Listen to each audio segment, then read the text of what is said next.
So let's record the time first. What time is it now? It is now 11:23 on the 26th November 2023. And where we are at? We are at the Holiday Inn at the People Square, Hebeilu, but actually the hotel is in Jiujiang Road 595, Shanghai. That's very precise information. It's a pretty nice day outside, a little bit cold. And there was Shanghai Marathon this morning. How are you, Milo? Nice to meet you again. Nice to meet you. Shall we dive into? Sure. I mean, maybe we give this whole podcast frame first because it's the very first one, and we might be cutting out a whole lot of blurb at the beginning. But see, we come together to have the opportunity to talk about what? Everything, right? Leadership. Everything and nothing about leadership. And somebody's chewing gum, interfering with his articulation. Okay, so what I wanted to talk with you about today is really the paradox that leaders are working under. I give you some examples. When I grew up, or when I had my first leadership trainings at the famous company Siemens, a lot of the teaching was being empathetic, standing in other people's shoes, listening carefully. Basically having more understanding for others' needs than your own needs. Then at the same time, maybe even in the same training module, you also have the subjects of being assertive, standing up for yourself, being a leader, meaning showing the direction, delegating tasks. So for many years, the conundrum I feel even until the present day is how do you balance between that? How you can actually being empathetic and then being a strict leader at the same time, so this is basically what I feel is a difficulty I would guess that many leaders are under. Yeah, it sounds very contradictory ideas to very contradictory how you, as you said, stand up for yourself, meanwhile not losing yourself. Correct, exactly. So, and just a few days ago, I did a effectively delegating workshop with a German company, and I can see this is not only a problem that I have in my mind; it's a problem that many leaders have. Right? One of the key issue they stated as common is that how do I pass tasks to my team members? And also pass the responsibility for the task to the team member, because as long as I am seen as being in charge in the background, the team member may accept the task but not the responsibility for it. So that's again where the leader is conflicted. On the one hand, empathetic, yes, I understand you are very busy, I understand you may not have the full knowledge of how to do the task yet, and you want to achieve a work-life balance, but on the other hand, it is important for the company, it is important for me that the task is done. I need you as my team member to stand fully behind this task, right? So again, I as a leader have to play the empathy card, but I have to be strict as well as a leader that it's not a ridiculous task I'm asking, but something that is really important to be done. So you need to force to execution of the task. Correct. And so what is the correct answer? So I'm still working on this answer. This podcast may not give as many answers as it may raise questions, but it also creates a thinking process perhaps between us. Right. How do you feel about this, Milo? I was actually curious how when you want to reinforce or implement a challenging task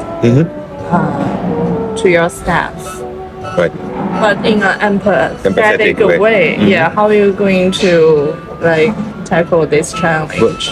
Well, here I'm really following in the principle the great Simon Sinek. You're possibly aware of Simon Sinek's Golden Circle, and it is about the start with why, right? I also used this in my training a few days ago.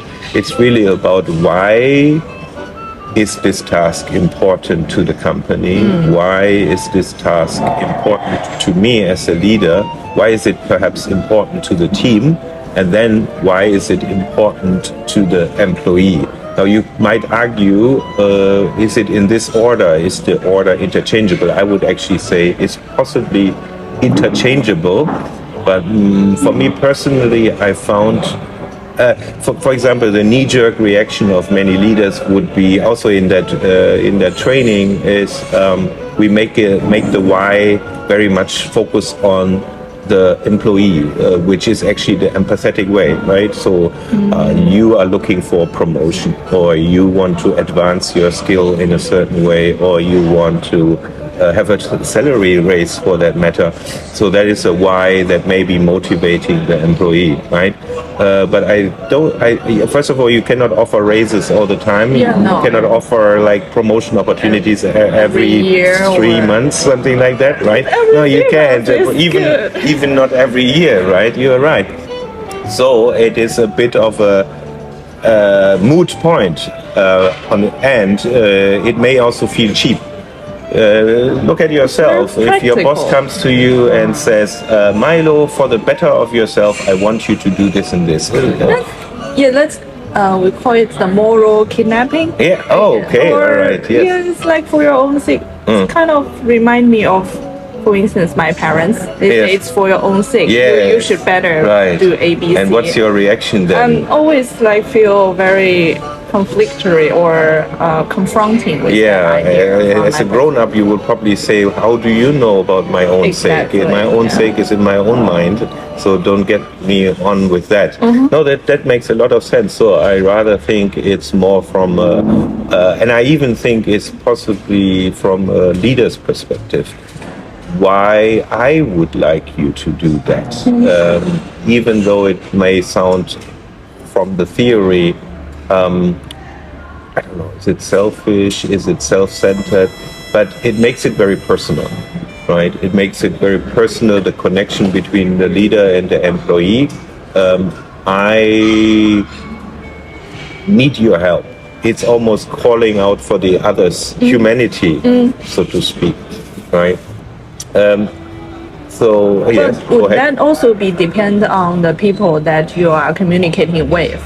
If the opposite side is a very empathetic person, you probably can leverage that, saying that I need your help. Correct. While the opposite side is very pragmatic. Right. You probably say something about it's for your benefit, of direct link to your benefit to for future work. Absolutely. I have observed in the past different team members with different personalities. So there are these team members that are, practically speaking, relatively easy to listen, or eager to listen. That was what I was looking for. Eager to listen. So can I speak with you? Yes. And here's this thing that we want to work on, and I need help. Oh yeah, tell me more about it. So there's a natural openness to talk about it. Doesn't mean the person immediately accepts to do certain tasks or responsibility, but eagerness to listen,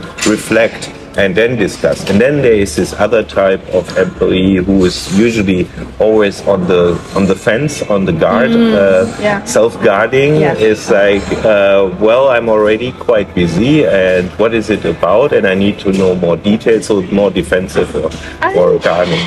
Are you like that, Milo? Yeah, I'm kind of like that in the second class.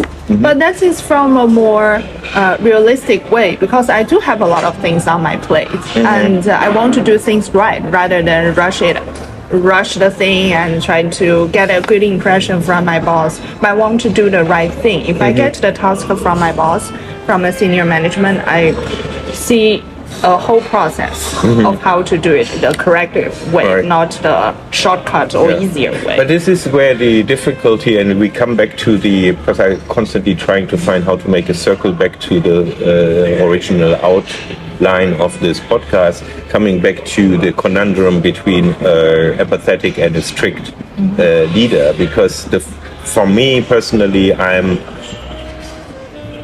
I have the tendency to become more from the empathetic perspective, right, from the soft leadership side. So naturally, I'm dealing very well with the first type that we described, the person who is open to listen with a smile, literally with open body language as well. And then the second group really makes me anxious about how do I activate them, right? Because they are kind of off-putting in a way. Yeah, exactly. Off-putting is the word. Right. And so what I do then, what do I do then, right? That would be my next question. This is you asking me. Okay. You're self-asking. Yeah, self-asking. So what I do there is, I think for the second group, I have to draw a larger picture.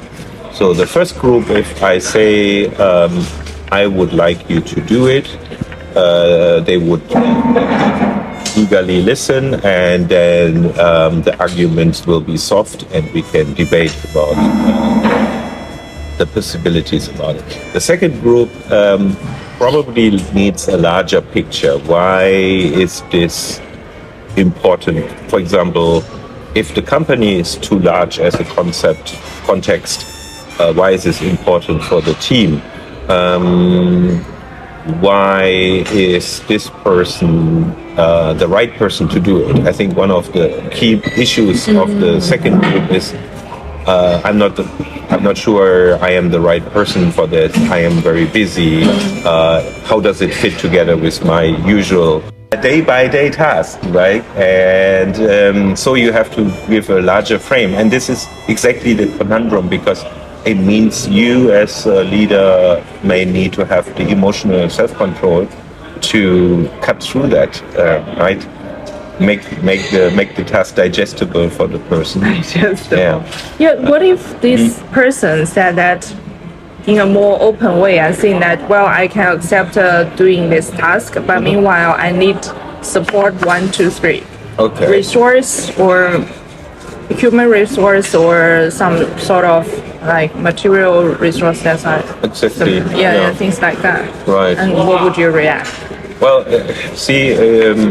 again, coming back to leadership training, we say we have a 5-step delegation process. The 5 steps are basically providing the big picture of the task or responsibility, going a little bit deeper into what does it entail, like for example the long-term objective, the envisioned time frame, some of the aspects of the work tasks that are in there. And then that is an interesting point, at that moment asking the commitment question. Usually you would think, okay, we go through 5 steps, we ask for the commitment question at the end. I might come back to that point in a short while, but basically you want to take the person's commitment at that point, because if you don't get the commitment at that point, you might waste a lot of time going into the real details, and then the person say, oh, it sounds too big for me, and then you wasted a lot of effort. So that's step 2. Step 3 is then you have the commitment. Now we can go into actually the literal details of what this task entails, and there it depends a lot on the employees, the team members, level of development. We are using the situational leadership model for that. Are you aware of the situational leadership? Educate me. That may be for another podcast, because it takes at least 30 minutes to talk about the situational leadership. But in a nutshell, the situational leadership describes for a certain job role, on the one hand, where are the skills of the employee? Right? Are the skills low, medium, or high? Very simple frame. So depending on the skills, the low skills, the employee will need training, will need step-by-step advice, right? The skills are medium, the employee may need some additional training and coaching, but not need to be explained every step in detail. And the employee knowledge or skill is high, basically they can do it by themselves, right? That's very interesting. Yeah, it is a very powerful method from, I forgot. Not Simon Sinek. No, I will remember the name. This one we need to cut out and cut in from 1983 for that matter. And the second dimension of the situational leadership is motivation, right? How motivated are the people? So usually in the model it is said if the person is new to a role, his or her motivation will be very high. Exactly. Because they're very eager like to me perform. 2 years ago. Right, like you 2 years ago, exactly. And then what happened? Why did certain things demotivate you? Things happen. Yeah, things happen. Yeah, right. Good things, bad things, and then Right. As time goes by, the sense of freshness, it's just died out. Right. So newcomers will be like, I'm gonna rock the world, I'm gonna make this work, and then bam, you have some negative reactions from other teams or team members. You encounter issues, problems that you didn't anticipate. Maybe you don't get as much praise from your boss that you were looking for, and your motivation goes down. So again, motivation is measured from a low, medium, high. And so on this quadrant system, you can say how much effort do I as a leader have to spend on the employee in order to enable him or her to fulfill the task. That's step 3. Step 4 then is to lay out the target picture, right? Again, fixing, for example, if it's a simple task that can be measured by time, a deadline, right? If it's a long-term project, what are the frequencies of review? Is there like a weekly review, a monthly review, even a quarterly review, right? All these kind of rules. Basically, it's ground rules of the collaboration. And step 5 is then that, coming back to the question that you asked about the support. So that's very important, where obviously as a leader, we should not leave the employee, the team member alone entirely. Entirely, right? Yeah, well, you are laughing. Story time, is it? Story time, make a hot tea. 3 years ago, I got my first leadership role, audible parentheses, leadership role. So I became a team leader after my internship at Siemens. And how many people, sorry to cut, but how many people under your leadership? Yeah, at that time, if I recall correctly, about 5 people. 5 people in my team. And one of them was my team assistant, right? And her motivation was high. My motivation was very high. I was a newcomer in this role. It was a great opportunity, great company, interesting company and product. And so I assigned a certain task to my team assistant, basically to support me, do some number crunching and to prepare an analysis. That was very important for me then to present to my own leader about 2 weeks after the task began. And I was obviously young, naive, and weak as a leader, you would say. So I did give the deadline. I believe I described the task adequately, but I didn't do all these steps that I said before in number 4, like the rules, the follow-up rules, maybe even step 5, like the support offering support. She or he requires. So about 10-11 days pass. It is Thursday. I have to deliver my report to my boss on Friday. So I went to my team assistant and I said, okay, today is Thursday. Could you tell me how far are you with your work, and could you provide me the results already? And her blunt answer was, no, I haven't done it. And like at all? At all. And I'm like, okay, I'm puzzled. I'm mildly shocked. And I'm like, why? I didn't know how to do it. And I exploded. You say of course, but that is the whole topic of this podcast about emotional control, balance, leadership. Of course, in those days I blamed her for making that blunder.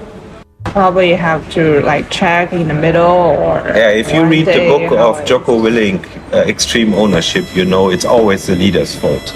Right? Years later, the book Extreme Ownership? I don't know that book. I highly recommend. At the end of the day, it always falls back to the leader.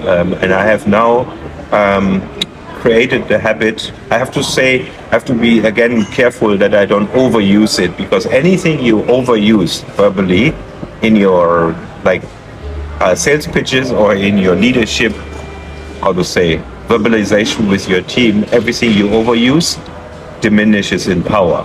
But I have used it a number of times nowadays with my team, where I said, well, at the end of the day, it's my fault because it's my responsibility. So we make a blunder with the customer, it's my fault. Yeah, we make a blunder in a project, management report, it's my fault because I didn't tell you exactly what was needed. So, but do not overuse it. It's true. Don't overuse it. Don't overuse it. You lose your authority. But in those days, I totally freaked out. I basically blamed her in front of the whole team, and within less than 2 minutes. Even worse. Yes. She decided to quit. No, she didn't quit, but she burst into tears, and I had a crying young lady in my team standing, and so that is exactly the thing. That's where situational leadership is very good, because at the end of the day, I realized, and this is about 20-something years ago, some people were not trained to use practical tools of like Excel as much as I thought. So it was, first of all, the simple task to create an Excel template that already overwhelmed this person. So I should have asked, not only can you do the task, of course then the expectation would be, if you don't know how to do the task, tell me that you cannot do it. But it is also a little bit of maybe a junior role, doesn't want to say no, maybe Chinese Asian culture of not saying no. We don't reject people, especially your boss. Correct. And so I should have asked, do you know how to create this Excel template? Do you know how to structure it, right? Mm-hmm. That would have led to the point that she didn't know. Then I had to sit together or assign another person to help her do that, because she needed to learn that. Then the second one, because she was more on the situational leadership, where she still requires very clear instructions. I should have maybe had even daily or maybe every 2 days catch up. How are you doing? Yeah. Can you find the data? Where do you put it in? You know what I mean, right? So and maybe you consider the audience. Yeah. So that comes back to the original question, right? Finding the balance. Of course, at that time I wasn't balanced at all, right? I was so fixed on the objective that I lost the humanity. Zero empathy, right? All fact is what probably Chinese think about Germans in general, right? No empathy, only fact. Get things done. Nowadays, however, I have observed team members where maybe I come with a very empathetic approach, like, could you please, and do you feel it's not too much for you to do, and might you? And then you find the possibility, I'm not saying it's true, but the possibility that the employee might take advantage of this. Right? Look at that soft boss, right? you always have to question if they say, "Oh, my boss is very nice." Is that a good thing? Yeah, exactly. It can be a lot of complicated information behind that statement. Right, correct. So where were you? Where were us? Let me check. We were far advanced. We're talking about already going through the 5 steps. Conundrum: be in charge but not let others do. Communicate but do not interfere. How about that one? Communicate but don't interfere. How about let's do something specific? Don't have too many meetings, but don't overuse email as a tool. Okay, all right. We can be that specific. Yeah, so it's very interesting. It's a little bit broader than just these few words. It was just words as a reminder. When I was in the later stages of my work or career at Siemens, I was told that I was sending too many emails, and in the early days I was even sending too complicated emails. That's a whole subject for itself, how to structure effective emails. But I was basically told, Michael, you should, by my bosses, you should send less email and communicate more verbally, right? So I listen to my bosses and I start to think about when I can write emails or send emails and when should I pick up the phone or make a meeting, right? Years later, not exactly years later, but a little bit later, I switched to an American company. I founded their consulting arm here in China with a representative office. And of course, what you were taught in the past is what you bring into the new role, and I had the same habit. Basically, the key mantra, which I'm still standing up for, which is in my eyes right, is that, for example, at Siemens we were taught that email is the worst tool to use to solve problems. So if you can exchange information, you can confirm agreements, you can invite formal meetings, you can ask people to do things all by email as long as it's straightforward. But if it's a problem you need to solve, email is a bad tool for that. And then every time I thought, okay, is this information? Am I asking for confirmation, or do I have to solve a problem? Exactly. And if I have to solve a problem, I pick up the phone. So then my boss at that new company, my boss at that time still based in the US, he said, Michael, you are using too much verbal communication. I want you to send more emails. So this is a whole conundrum of like, I always wanted to say profanity. What do you want me to do? You know, how can I ever be the perfect person if the one person says, I want you to communicate more verbally, and the other person says, I want you to send more emails.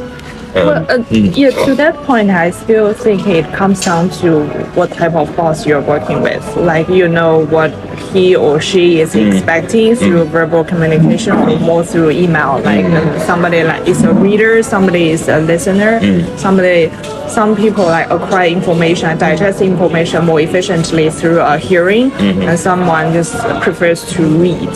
So they can always dig it out whenever needed, right? Right. I think related to company culture.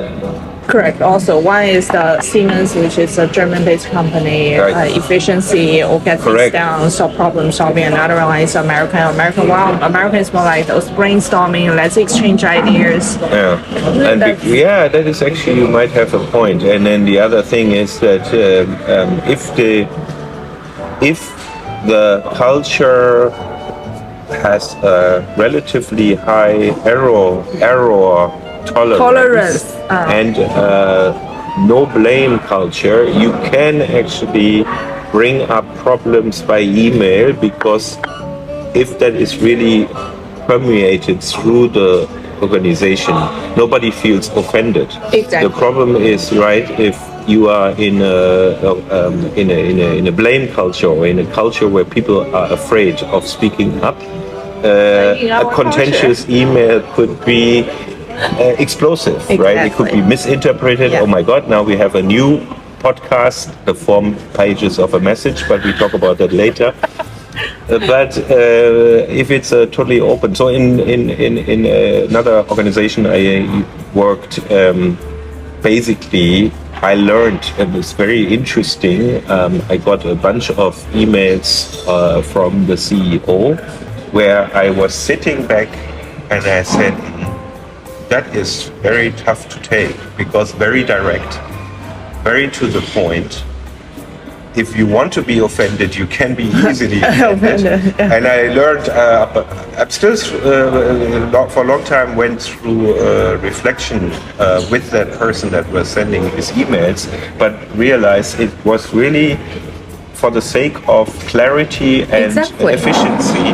And it was never a blame, and that was very good. Unless you take it that way. So there is personality, there is trust, and there is company culture. I think that's all fall together that formulate how an organization can communicate effectively. Yeah, great. It's amazing. Interesting. Even Siemens, you regard this culture as how to say, not as like similar to the Chinese culture, that we don't really speak openly. That is a very interesting point, because to be honest, I left Siemens 14 years ago, and then also, especially during the time I left Siemens, the company was in the middle of a major restructuring. And I've heard from former colleagues, some are still at Siemens, that the company culture has profoundly changed because of this restructuring. When I was still there, international. Just hear me out for a moment. Sorry, no worries. It used to be very much a big, fuzzy, warm and fuzzy family. No, probably not in all business units. Some business units were tougher, more efficient, more down to the point. But all over, it felt like it was a big, warm and fuzzy family. And but that also means people could get offended. In a family, you love each other, but you get offended all the time, right? And I think, at least in some area this year, Siemens has produced their biggest net profit ever in their history. So obviously they're doing something right in terms of efficiency. So I think it's a bit more to the point now than it was. Okay, you were asking another question. When we were in Universal in Beijing, we were having these meetings among all the landscape architects, same finishes team, and one of the landscape architect, he's your typical like down to the point guy, and like an engineer mindset, while lack of maybe empathy. So he said something about it's a universal team, but most of the people who are hired for Universal Beijing are coming from Shanghai Disney. But those two companies are competitors, as you can imagine. So this guy said so bluntly at the meeting, said, Disney does a better job in blah, blah, blah. Right, as the point you mentioned before, if you want to be offended, you can easily get offended from that statement. Exactly. Right, but he's just saying something that as a fact and as something that we can borrow from or learn from. We can even use the same vendor as Disney that to help us to improve our quality for Universal Beijing. Anyway, that's a little relating point. Relating point to the more arrow or tolerance culture, especially with US-based companies. Yeah, that's right. It's interesting, when I talked with my client 3 days ago, a lot of them, I can't really talk about brand names, that would be very inconsiderate. But one is one European leader in facial care, and the other one is another European leader in facial care. And a lot of the people that were in my program came originally from the one brand and then moved to the other. And in my pre-interviews, it was very interesting to observe that these two companies had very different cultures, where the first company had a habit of overloading people, like taking on a huge amount of research projects to bring new products to the market all the time. And you could literally, well, if you know the brands, you actually know why they do that, because they are slightly differently positioned in the market, right? And this new company had a much more balanced view on the workload, right, and the number of projects they were working on at the same time. So this also drives company culture, because drives me crazy. If you are under constant pressure of performance, something has to give, right? And maybe sometimes our humanity has to give. Maybe it shouldn't, but it could. Do you understand what I mean? No, not really. You don't. Okay, I can see it in your eyes. Stop reading me. If there's more pressure, some people can deal with pressure better, some not. But some will be at the brink of overwork. How do you call that? Burnout, right? And so it drives a more aggressive company culture. That's my point. I have the Chinese expression in my mind. So interesting, like from a translation point of perspective. One is you said free error tolerance, like rate before. We actually have this expression in Mandarin, which is like 容错率. 容错率. Like tolerance is 容许.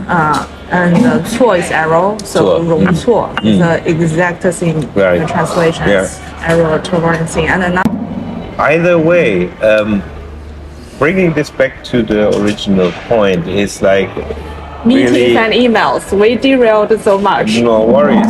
The key point is, how do I act as a human being in a society, and how do I act as a leader in an organization where I get conflicted messages, right? I have bosses who are considerate about my needs, and I have bosses who are considerate about the company needs, and I have team members who are considerate of my needs or the needs of the team or the company, and I have team members that are considerate about their own life only. And it's really this magic that a leader has to perform to find the right balance at the right time. And this is really my challenge that I've been working on for many years. Already at that time I thought like, oh cool, situational leadership, that is a great tool to use, right? And the Johari window, wonderful. I can learn about myself more, and I can uncover truths about others by using the blind spot as an opportunity for giving feedback, or feedback as an opportunity to uncover. What other models? So you have so many models.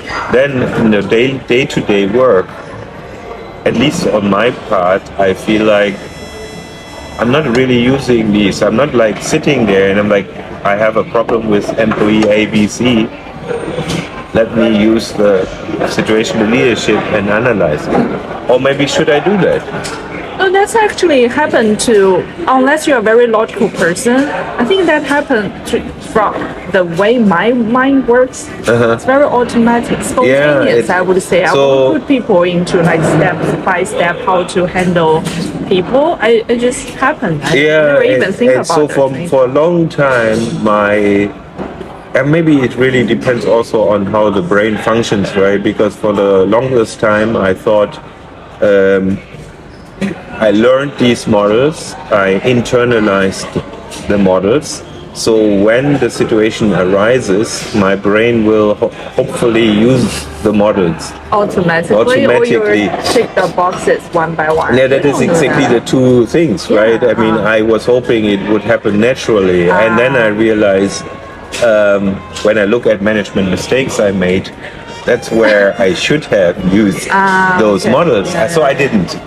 So maybe now I come to the realization back after all these years of practice that at least on my part, and maybe a lot of the listeners will say, oh my God, what an idiot. I'm doing that day by day, week by week.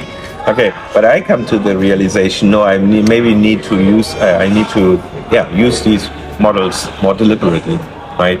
But if you already know, if you already learned that, like empirically, so you can, like from your experience, and then yes. Not doing good with our physical health, right? Sedentary. Exactly, yes. Maybe sedentary lifestyle. One podcast in the future we should have outside yoga. Like a walking conversation, right? There is some evidence that when teams go walking in the park and then talk about points, they will come with more innovative ideas. It's literally that's scientific research, right? Evidence-based. Exactly, evidence-based. So anyway, learning from the experience, and you know what is the right thing to do to give people guidance or leadership. And then you just go ahead and do it. But I think what makes you such a good cultural trainer, because you go back to break it down into, as you said, 5 steps or different models and how your brain is functioning. And then you'll be able to teach people who is not that empirical based, who is more logical thinking, and then they will be able to function like a machine. Like some people are more machine and some people are more absolutely absolutely, these are the nuances of personalities and so on and so on. I also look very much at myself and say nowadays maybe I need to put myself in the spot and say I should literally sit down and use model ABC, situation leadership, golden circle, Johari window, whatever model you have, and do it. Deliberately doing it. You are That's my point. Doing no, it already, I guess. I'm deliberately talking to you and sounding smart right now, but I'm talking about tomorrow is Monday, a new work week. The grindhouse is starting again. Back in the grindhouse, as they say. What is a grindhouse? I actually don't know that expression. It's a term from the meat industry where you grind the meat. You made ground meat or even sausages. So you, as a person, get into the grindhouse. You get grounded down into little shreds because of the pressure. By the pressure of the work back in the grindhouse. That's what you're talking about, not grinding coffee beans. And there's so many analogies back into the battle, into the grindhouse, fog of war. I mean, that is the biggest thing I find. Fog of war is like when it's a term from war times, right? There is a dust and fog all over the place, so you don't know who is enemy, you don't know where is the enemy. Maybe the unit in front of you is actually your friends, not your enemy. So that's a fog of friendly war. fire. Yeah, and then you are at the risk of friendly fire. Gets us back to the original point. So you fire your shots and you kill your own employee. Not literally speaking, figuratively speaking. As a method of self-teaching, nowadays when I do these programs, I often, when there is an important model, I literally tell my participants, I would recommend you to print this page and hang it up in your cubicle. So as a daily reminder, I did this once. I had this problem of very fast emotional response. The one of the example of my leadership conflict 20-something years ago with a young team assistant is a very good example of a way too fast emotional response. So there is an equation of how to manage emotions based on a stimulus, based on an impact, right? So I literally printed this out and hung it up in my office in the wall as a hourly reminder of like manage your emotions in a certain way. So, your acute emotion. Yes, exactly. So that works for me. So it's not descriptive for everybody because others may have very strong emotional self-control, but they have other things like they're losing. Yeah, go ahead. Also, they have different stimulus. Yeah, different stimulants. Yes, exactly.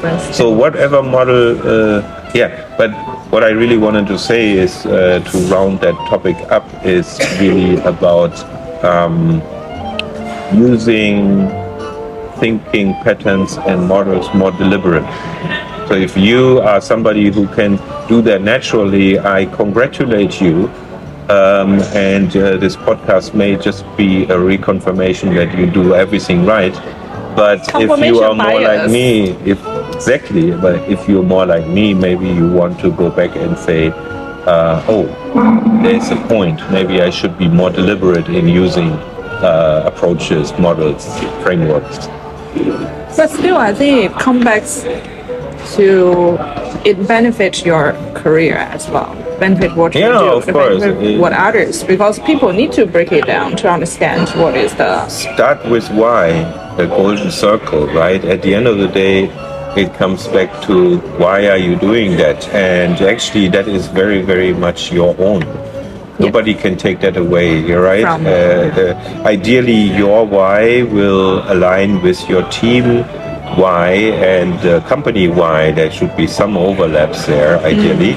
If there is a big gap between your own why and the company why, you might ask yourself, why? What is... Why am I here, right? Why am I here? But obviously we can also shape our own whys, right? We have wiggle room. We can say, okay, maybe I have 3 different whys.